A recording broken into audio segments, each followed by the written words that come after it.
One of the most terrible acts of our generation was the 1994 genocide that occurred in the country of Rwanda, where one tribe rose against the other and almost completely wiped them out.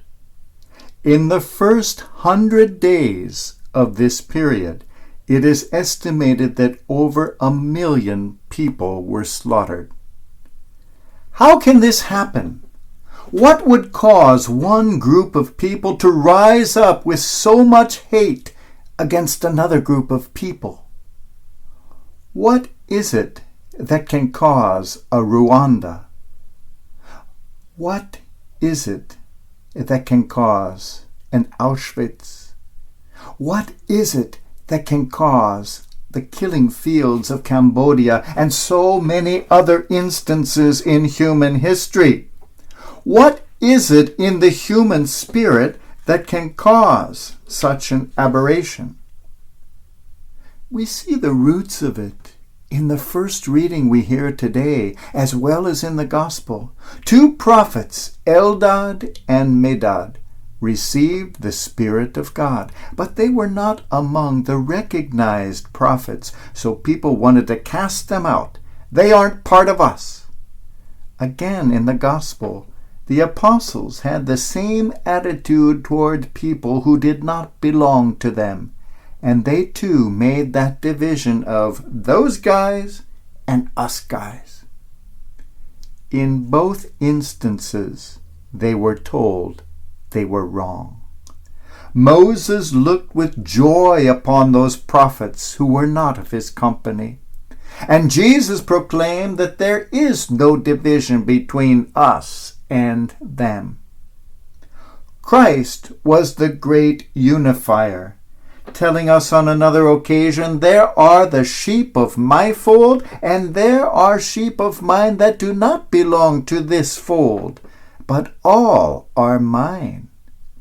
He founded a truly Catholic church, Catholic in the original sense of the word, meaning universal, all-embracing. There is room for everyone in the people of God. There is no division between us and them. Human nature just itches to make that division. This one doesn't belong to me. I'm not going to talk to that one. We have seen a nation divided, politicians hurling childish insults at one another and at other people.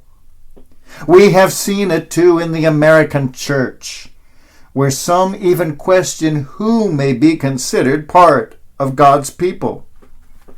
I often imagine Jesus shaking his head sadly and saying, "Who sat down to table with me at that Last Supper?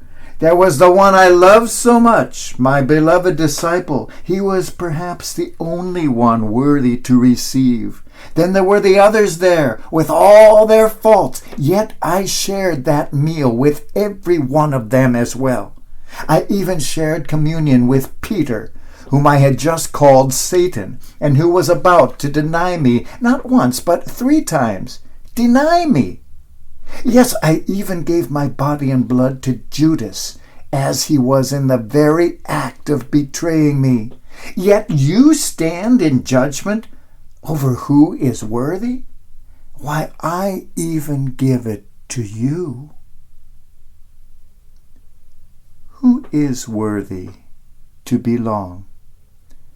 None of us, and all of us. It is a gift freely given by God. I have 2 stories I often tell, and they are worth repeating. Both are from the 19th century. The first happened in 1868, when the very violent Prime Minister of Spain, General Ramon Maria Narvaez, was on his deathbed.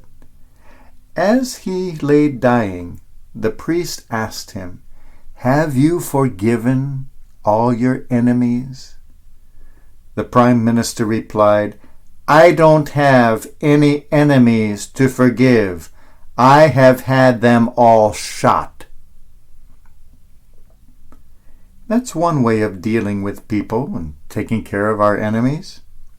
The other incident happened just a few years before that in our own country. It was during the Civil War, and President Lincoln was at a reception of Union people. During his speech, he spoke about the Confederate Army as our erring brothers and sisters. Afterwards, he was rebuked by a Union lady who said, "How dare you speak of them as though they were your friends when they are enemies to be destroyed?" Lincoln said to her, "Do I not destroy my enemies when I make them my friends?" That's the other way of dealing with the divisions we create in human existence. How do we divide the world? Do we see people as divided into two camps, us and them, the washed and the great unwashed?